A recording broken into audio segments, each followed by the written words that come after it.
성경에 나와 있는 구약의 10개 시대별로 구분해서 창조 시대부터 한번 저희들이 암기하면서 한번 해보도록 하겠습니다. 자, 시작. 창조 시대, 족장 시대,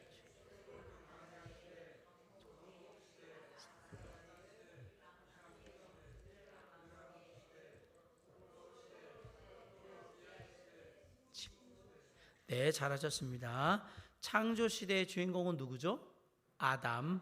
주요 활동 무대는 에덴 동산입니다. 줄거리 같이 합니다. 하나님께 지으신 이 아름다운 세상을 시작.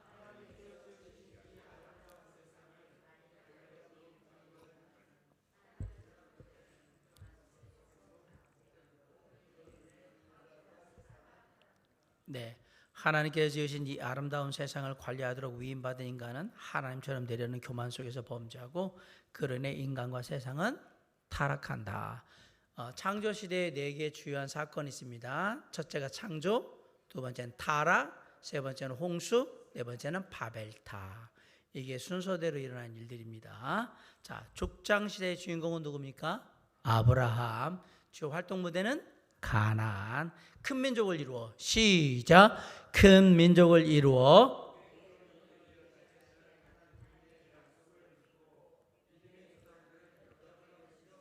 네, 큰 민족을 이루어 복의 근원이 되게 하시겠다는 하나님의 약속을 믿고 믿음의 조상들은 역경을 헤치며 살아간다. 족장 시대의 4명의 주요한 족장은 아브라함, 이삭, 야곱, 요셉. 믿음의 조상 아브라함, 그 다음에 하나님의 언약의 징검다리 있던 이삭, 그 다음에 끈질긴 신앙인 야곱, 그리고 하나님과 동행했던 위대한 하나님의 사람 요셉, 이렇게 4명의 대표적인 사람이 나오죠. 자, 출애굽 광야 시대의 주인공은 누굽니까? 모세. 주요 활동 무대는 애굽과 광야. 조상들과의 언약을 기억하시고 시작.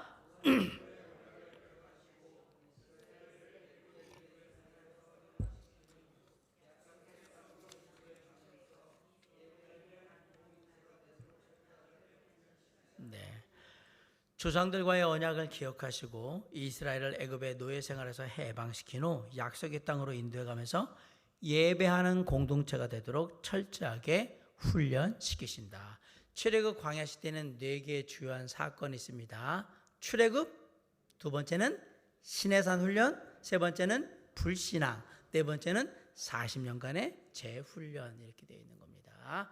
출애굽해서 시내산에 갔는데 시내산에서 하나님의 율법을 받고 이제 뭔가 해보려고 했는데 가데스 바네에 가가지고 가나안 땅 못 들어간다, 우리 다 죽어, 애굽으로 돌아가고 싶어요 라는 불신앙을 보여서 하나님께서 그렇게 불신앙을 보였던 20세 이상 된 모든 사람들을 다 처리할 때까지 40년의 시간을 광야에서 그냥 맴돌게 만드는 40년간의 재훈련.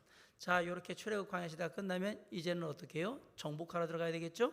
정복시대입니다. 정복시대의 주인공은 여호수아입니다. 주요 활동 무대는 가나안 정복이기 때문에 가나안입니다. 모세를 이어 뒤를 이어 시작.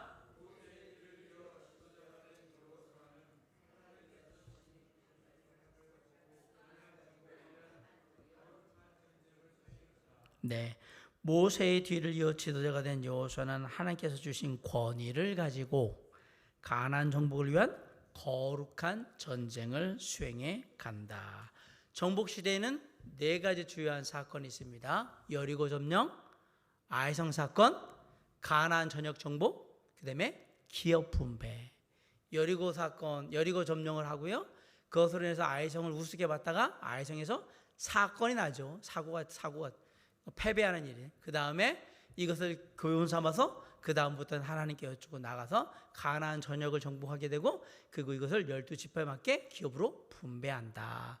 이게 4개의 정복세대의 주요한 사건들입니다. 자, 사사시대의 주인공은 대표적인 사사가 기드온입니다. 주요 활동 무대는 가나안이겠죠. 가나안 정복에 의한 사사니까. 하나님은 이스라엘이 자율적으로 살아가기를 시작.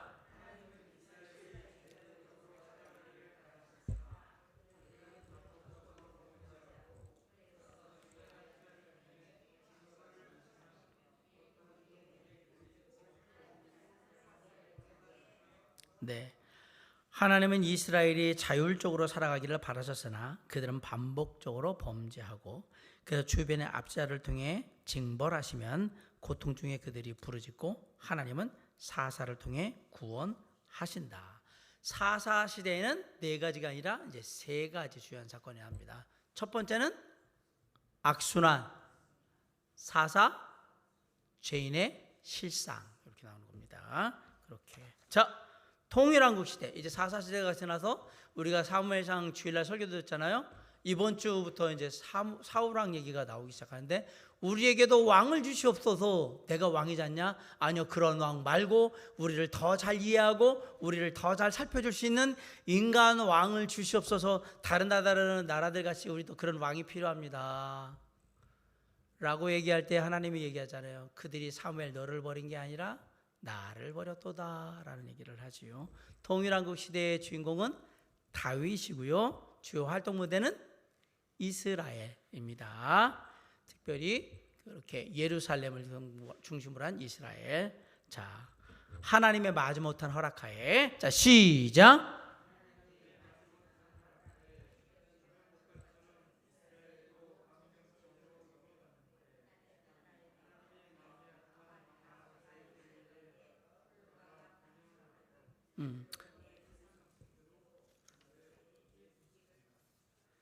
하나님께서 마지못해 하나님의 마지못한 허락하에 주변 국가처럼 이스라엘도 왕정 체제로 넘어갔는데 하나님의 마음에 합한 왕 다윗에 의해 국가가 번성하나 솔로몬의 우상 숭배로 인해서 분열의 위기에 봉착한다라는 얘기입니다.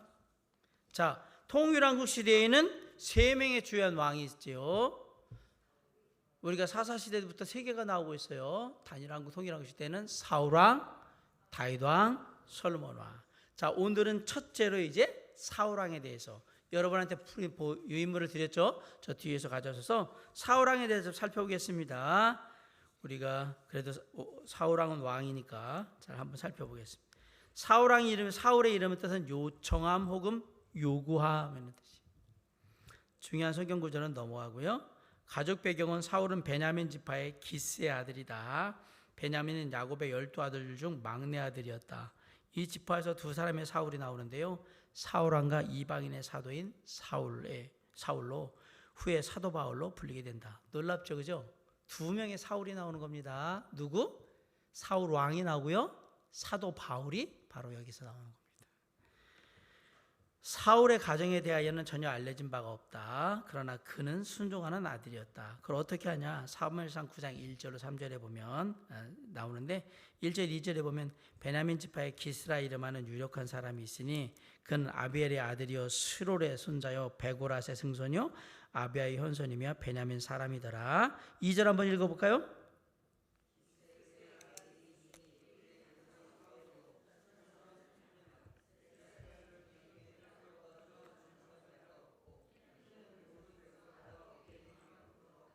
네, 미스터 이스라엘이에요. 이스라엘 자손 중에 그보다 더 준수한 자가 없어요. 잘생겼다는 얘기입니다. 준수하다는 얘기는 체격 조건이 아니라 여러 가지 있는데 외모가 그냥 완벽하다 이 얘기예요. 이스라엘에 이렇게 잘생긴 사람은 없다. 키는 모든 백성보다 어깨 위만큼 더 컸더라. 어깨 위만큼 더 컸다라는 얘기는 의외로 키가 컸다라는 얘기잖아요. 지금 보면 이 정도 크려고 하면 거의 아마 190 가까이는 되지 않았을까 하는 생각도 들고, 아무튼 키도 큰데 잘생겼어. 훈남이에요. 저도 이랬으면 얼마나 좋았을까 하는 헛된 소망을 한번 가져봤지만 이미 태어난 다음엔 돌아갈 수가 없잖아요. 아무튼 사울은 외적인 조건으로는, 신체적인 조건이나 외적인 조건으로는 가장 완벽한 왕입니다. 그걸 딱 보면 알 수 있습니다. 구약 성경은 사울 왕에 관하여 어떻게 말하고 있는가? 이스라엘 백성들은 임금을 요구했다. 왕을 요구했죠. 그에게 이르되 보소서 당신은 늙고 당신의 아들들은 당신의 행위를 따르지 아니하니 모든 나라와 같이 우리에게 왕을 세워 우리를 다스리게 하소서 한지라.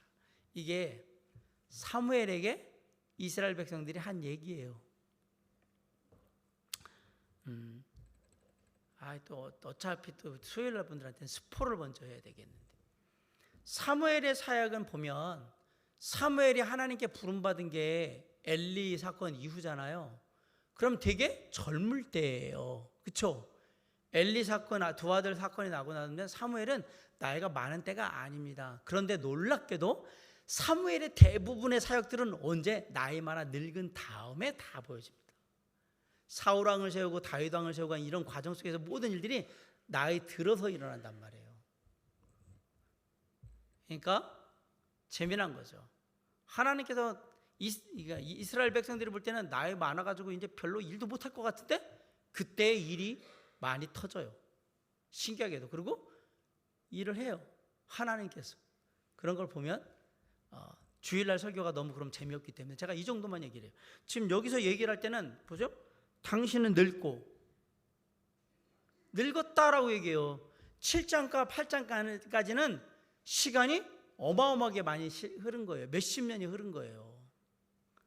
예, 주일날 설교를 들으시면 이것에 대한 자세한 얘기를 해드릴게요. 당신은 늙고 사무엘이 탈락한 이유는 나이가 많아서. 두 번째, 아들들. 사무엘이 아들들을 사사와 같이 그렇게 세웠는데 아들들은 왜 일을 못했냐? 당신의 행위를 따르지 않니? 당신은 의로운데 아들들이 뇌물을 받아 먹었어요. 이게 뇌물죄에 걸려 있었어요. 그래가지고 저 사람들은 안 맞아. 당신의 아들들은 자격이 안 됩니다. 뭐라 그래요? 우리에게 다른 사람 왕을 세워주시옵소서. 그렇게 한 거예요. 사무엘은 선지자요 사사요 제사장이었다. 이스라엘은 다른 이방 민족들과 같이 되기를 원하였다. 그들은 신정 정치, 하나님을 최고 권력자인 임금으로 보시는 정치를 거부한 거예요. 하나님이 다스리는 거 말고 이제 왕정 체제로 바꿔주세요. 사무엘상 8장 7절에서 하나님께서 사무엘에게 말씀하셨다. 여호와께서 사무엘에게 이르시되 백성이 네게 한 말을 다 들으라. 이는 그들이 너를 버림이 아니요 나를 버려 자기들의 왕이 되지 못하게 함이니라. 자, 이 8장 7절에 말씀을 하시는 하나님의 마음은 어떤 마음일까요? 사랑하는 성도 여러분 버림받아 보셨습니까? 아주 가까운 사람한테 버림받아 보셨습니까? 믿고 있었는데 믿는 도끼에 발등을 찍혀 보셨습니까? 지금 하나님의 마음은 그 마음입니다. 내가 너희들을 택하여서 애굽에서 이끌어내서 광야에서 보호했고 그리고 믿음의 세대가 가나안에 들어오게 했고 가나안의 모든 땅들을 이제 하나로 묶어서 너희들에게 살 수 있는 터전을 마련해주며 지금까지 왔는데 그리고 내가 너희들을 그 주변이 그렇게 많은 압제를 할 때마다 늘 지켜 보호해 줬는데 이제 와서 뭐라 그래요? 우리한테 왕을 주시옵소서. 하나님이 계시잖아. 내가 왕이잖아. 그런 거 필요 없고요. 딴 거로 바꿔주세요. 이 말은 뭐냐면 저 왕이 우리는 싫다. 우리한테는 도움이 안 된다. 바꾸려고 하는 이유는 뭐예요? 내게 실제적으로 도움이 안 되고 괜히 맨날 하나님이 라떼처럼 말이야 맨날 참소리만 해야 되고 이래라 저래라 그러시고 기분 나쁘게 사람 염장이나 지르고 바꿔주세요 우리 마음으로. 하나님은 사무엘에게 얘기한 거예요. 널 버린 게 아니야. 나를 버린 거지. 그러면서 뭐라고 얘기하셨냐면 나를 버려 자기들의 왕이 되지 못하게 합니다. 더 이상 이제 하나님은 이스라엘 백성들의 왕이 아닌 거예요. 그런데 왜 하나님은 그들의 요구를 들어주셨을까? 주일날 들으시기 바랍니다. 너무 많이 스포를 하면 주일날 안 올까 봐. 여기 딱 지금 그 부분이에요. 이번 주가. 그들은 사무엘을 배척한 것이 아니라 하나님을 거절한 거예요. 사무엘은 인간 왕이 통치하게 될 때 병역과 노역 그리고 세금 등 여러 가지 어려움을 당하게 될 것이라고 경고를 했어요. 그때 가서 후회도 돌이킬 수 없게 될 거라고 했지만 백성들은 사무엘의 충고를 거절했다. 이에 하나님은 그들의 이기주의적 욕망을 들어주셨다. 18절 한번 읽어볼까요? 시작.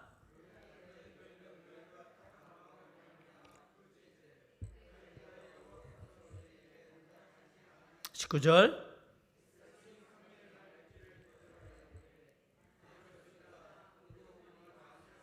20절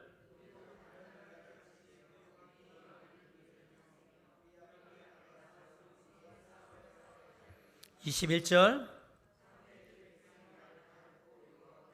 22절.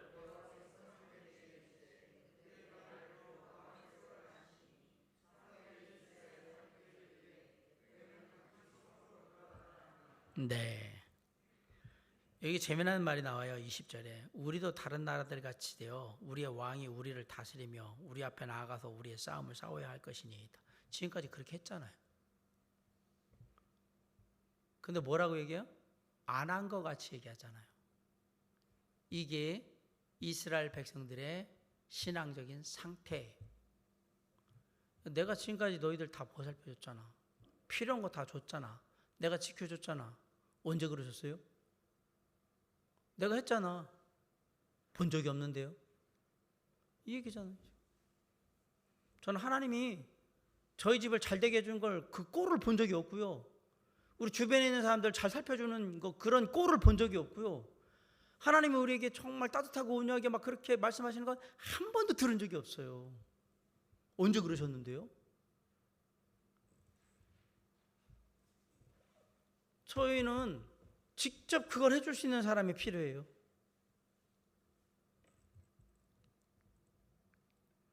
다른 나라들 같이 우리 왕이 우리를 다스리며 우리 앞에 나가서 우리의 싸움을 싸워야 할 거예요. 지금까지 내가 나가서 싸웠잖아. 니네가 싸웠니?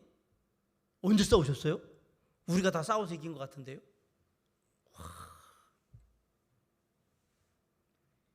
이게 물에 빠진 사람 구해놨더니 보따리 내놓으라는 거하고 똑같은 얘기잖아요. 이게 누구의 얘기냐면 지금 4사기의 이스라엘 백성들의 얘기인데 잘 보니까 저와 여러분 얘기잖아요. 언제 저희를 위해서 도와주시고 언제 기도 응답해 주시고 언제 뭘 우리를 살펴주셨다고 그렇게 하나님 자신 있게 막 저한테 얘기하시는 거예요. 뭐 해준 게 있어야 저희들이 예배를 드리든 헌금을 하든 헌신을 하든 뭐 하든 할 거 아니에요. 만약 그런다면 4사기의 백성들과 똑같은 상태라니. 제가 왜 이야기를 드리냐면 하나님이 나를 버려 왕이 되지 않게 하려고 한다라는 그 말이 얼마나 아픈 말인가 한번 생각해 보세요.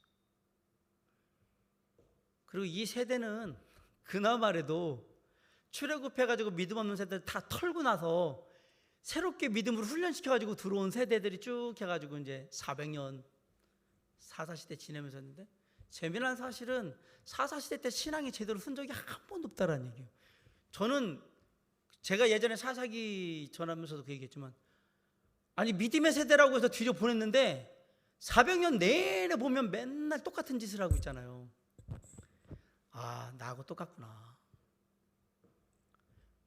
첫 시작은 믿음의 세대라고 해가지고 다 떨구고 그 처음부터 다시 교육시켜가지고 딱 뒤로 보내줬는데 그럼 그런 모습을 보였냐? 안 보인다. 물론 그 안에 늘 믿음의 사람들은 있었습니다. 그러나 이스라엘 백성 전체를 볼 때 보면 아닌 거예요. 잠깐 잘하다가 그냥 먹고 살만하면 또 딴짓거리하고 그러다가 또 이제 압제당하고 뭐 어려움 당하면 또 하나님 앞에 나와서 하나님 어려울 때만 찾죠. 이제 이렇게 그랬던 거잖아요. 그러더니 이제 마지막에 뭐라고 그래요? 하나님 같은 건 필요 없고 우리한테 이 왕을 주세요. 인간 왕을 이라고 얘기해요. 이 말은 우리가 그냥 들을 때에는 그냥 이들이 다른 나라 왕을 필요로 하는구나 그게 아니라 하나님은 우리를 만족시키지 못하며 하나님이 우리한테 별로 필요 없는 것 같고 우리도 우리를 살펴줄 수 있는 더 가까이 할 수 있는 그런 인간이 필요해요. 이 얘기를 하는 거예요. 그냥 쉽게 얘기하면 하나님은 우리한테 도움 안 돼요. 그게 바로 왕정체제로 넘어가는. 그럼 사무엘상은 무슨 얘기냐? 사무엘상하는 무슨 얘기냐? 그래서 니들한테 원하는 대로 내가 왕을 줄 거야. 그래서 누굴 줘요? 사울과 다윗과 솔로몬을 주잖아요. 그래, 걔네들 주니까 니네 살림살이가 피던 하던 고생이 멈췄던 그리고 니들의 삶이 날마다 행복하고 즐겁던 아니잖아. 그 얘기예요. 니네가 원하는 거 다 해줄게. 다 해주고 봐봐. 저 왕이라고 얘기하는 사람들이 너한테 그리고 내가 그것도 웬만하면 니들 잘 살필 거라고 생각해서 좋은 사람들로 내가 다 주은 거야. 근데 다 바뀌잖아. 하나님이 그렇게 주셨는데도 불구하고 자기들 스스로 바꾼단 말이에요.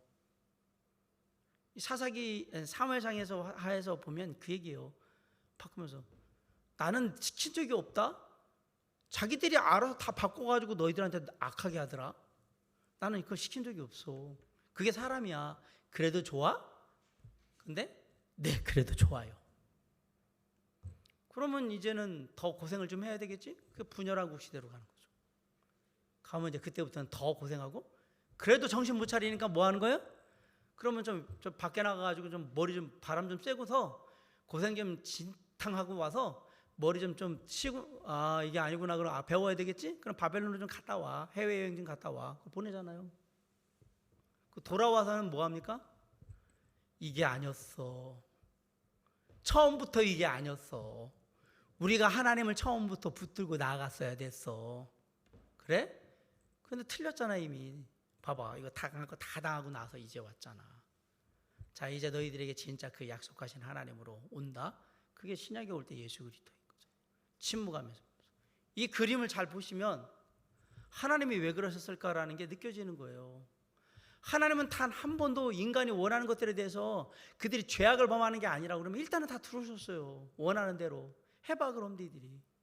거기서 방법이 있다고 그게 완벽하다고 생각하면 이라고 얘기하는 거예요. 지금 이제 왕을 주는 거예요, 그 상황에서. 그래서 사무엘한테, 사무엘은 말이 안 된다고 생각하는 거죠. 하나님이 왕이신데 얘네가 지금 이게 완전히 무슨 얘기를 하는 거야 이런데, 하나님이 뭐라고 얘기하면 백성의 말을 다 듣고 여호와께서 아뢰되, 여호와께서 사무엘에게 이르되 그들의 말을 들어 왕을 세우라. 일단 걔네들이 원하는 대로 해줘. 그래가지고 하나님이 그렇게 해주신다 그러니까 이제 돌아가 있어. 누가 왕이 될 건지는 하나님께서 택해 주실 거야, 그 얘기잖아요. 그리고 누구를 선택해요? 사울을 선택해요. 2번, 하나님은 사울을 왕으로 선택하셨고 그가 행해야 할 것들을 사무엘에게 말씀하셨다. 15절 있습니다. 시작. 사울이 오기 전날에 여호와께서 사무엘에게 알게 하여 이르시되, 16절.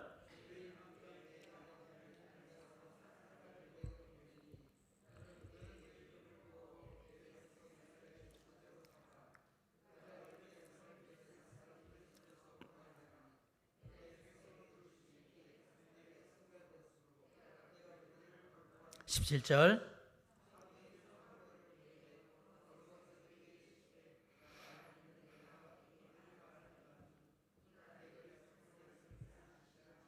네, 하나님이 알려주셨어요. 사무엘이 사울을 딱 보자마자 내가 너한테 말했던 사람이 바로 왕이 될 사람이 얘니까 얘한테 기름 부으라고. 얘가 이스라엘 백성들을 다스리게 될 것이다. 하나님께서는 준수한 한 젊은이를 선택했다. 기색의 아들이 있으니 그의 이름은 사울이요 준수한 소년이라. 이스라엘 자손 중에 그보다 더 준수한 자가 없고 키는 모든 백성보다 어깨 위만큼 더 컸더라. 자, 사울과 다윗과 솔로몬은 아예 다릅니다.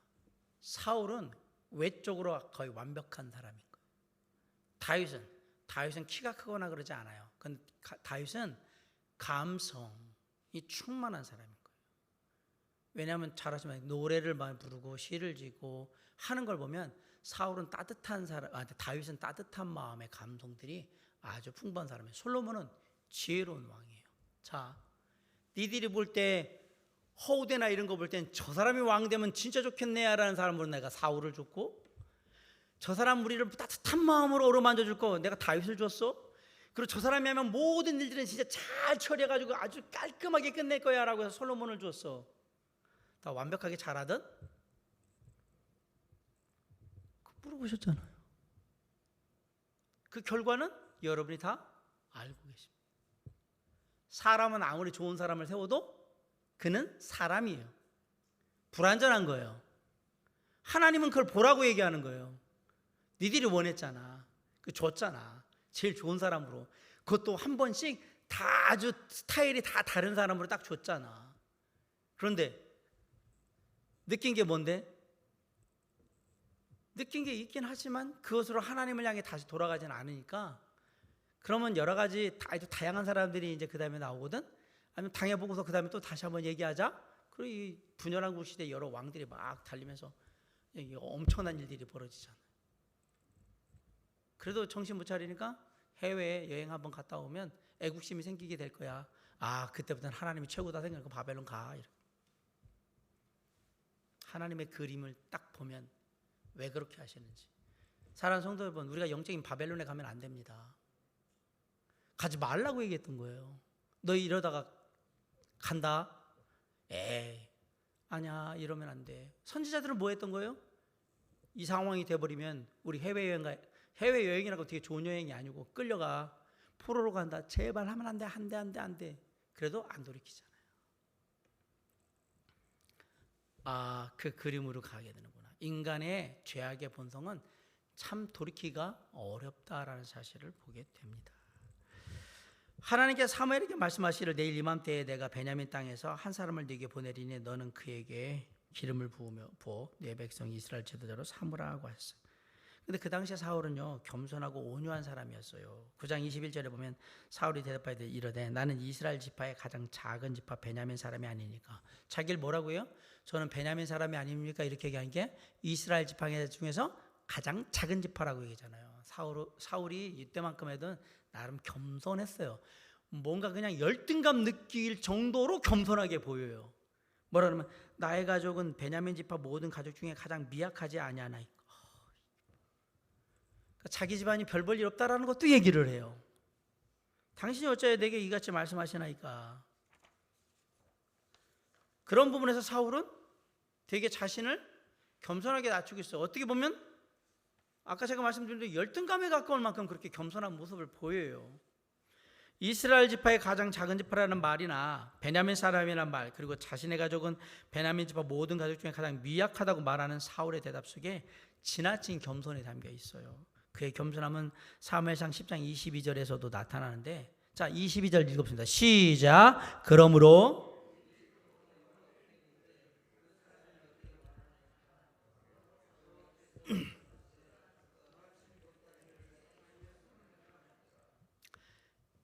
이스라엘 백성들 앞에 사울이 모습을 나타낸 날 와긴 왔는데 어디 갔었냐면 짐 보따리들 사이에 이렇게 숨어가지고 있는 거예요.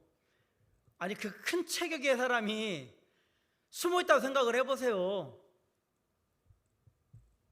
신장이 크고 사람들보다 어깨 위나 큰 사람이 그 짐 보따리는 사람들이 이렇게 숨어가지고 이렇게 있는 걸 한번 생각을 해보세요. 얼마나 우스꽝스러운가.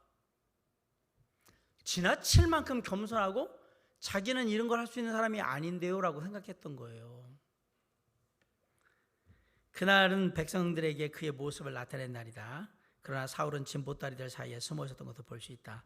사무엘상 10장 20절은 다소 자기를 절제하는 사람임을 볼 수 있다.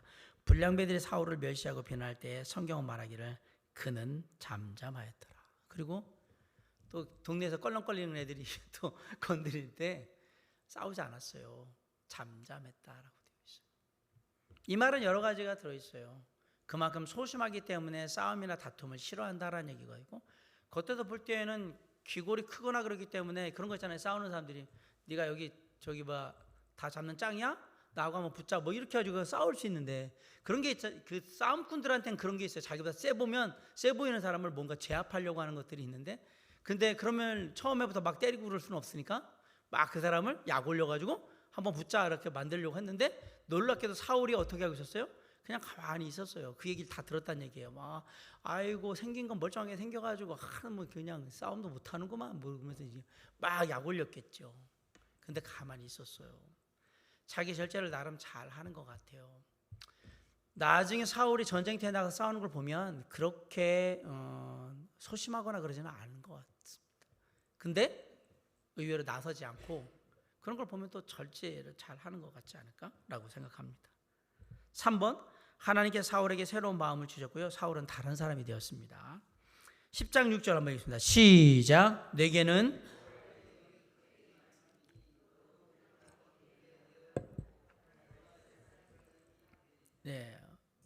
여호와의 영, 성령이 임할 거니까 너는 새 사람이 되어야 사람이 되리라. 자, 10장 9절 시작.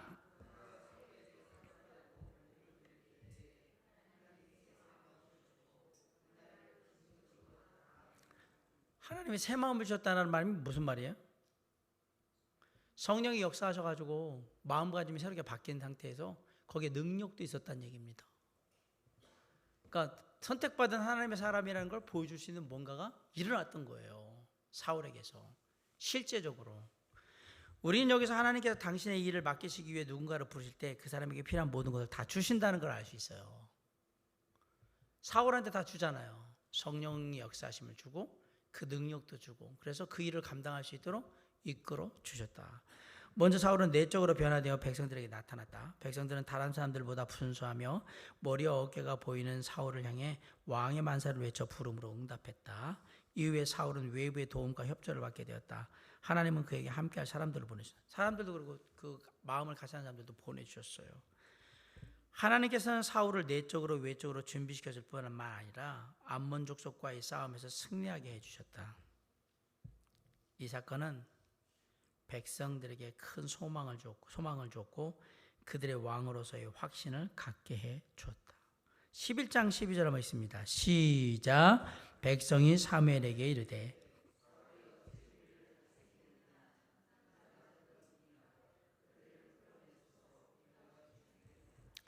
사울이 이제 이스라엘의 지도자로 나와서 첫 번째로 한 싸움이 암몬 족속과의 싸움인데요. 여기서 이겨요.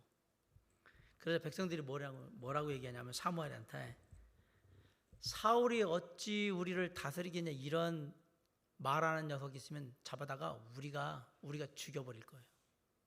이 말을 거꾸로 말해봐요. 사울이 우리의 지도자가 맞다. 그 얘기하는 거잖아요. 그들을 끌어내서서 우리가 죽이겠나이다. 어디서 함부로 입을 놀려? 사울왕께서 얼마나 대단하신 분인데 암몬 족속을 쳐서 우리 이스라엘 백성들을 돌보고 승리하신 분인데 말이야. 거기다 대고 뭐 사울이 그걸 할 수 있겠냐? 그런 얘기하는 녀석 있으면 다 끌어내세요. 그냥 우리가 다 죽여버릴 테니까. 이 말이 이제 사울이 이스라엘의 진정한 지도자로 인정받고 있다라는 얘기를 누구한테 이제 사무엘에게 하고 있는 거예요. 사무엘에게 그 얘기를 하는 것은 사무엘 당신이 선택한 사람이 우리의 왕이 맞다 이 얘기죠. 그럼 거꾸로 이전까지는 사무엘이 이 선택을 했을 때 사람들은 어떻게 생각했을까요? 반신반의했겠죠. 이것도 하나님이 그냥 또 당신이 좋아하는 사람 낙하산으로 내려보내가지고 자기 맘대로 하려고 하나님이 그냥 갖다 놓은 거 아니야? 그 하나님 세상 말로 속된 말로 꼬붕 갖다 놓고서 당신 맘대로 하려고 그런 거 아니야? 이런 느낌이죠. 이거 하나님의 의도가 제가 맞을까? 이런 식으로. 그런데 사무엘이 사울을 선택을 한 거예요. 자, 앞의 모습들에서 잘 보셨잖아요. 지나치게 겸손하고 지나치게 절제하는 이런 모습들을 보면서 야, 이거 나가서 싸우고 뭐 이러기는 좀 그냥 보기에는 괜찮은데 우리 저분 누구냐 그러면 우리 대통령인데 우리 왕인데 이러기는 되게 좋은데 쟤 저러는 거 봐가지고는 나가서 싸울 것 같지는 않고 어디 가서 얻어맞고 다니는 거 아니까 이런 생각이 들면서 반신반의하고 있었는데 암몬과의 전쟁에 앞에 나가더니 놀랍게도 승리한 거예요. 크게 승리한 거예요. 하나님께서 사울에게 역사하셨어요. 그리고 그 전쟁을 끝나게 하셨어요.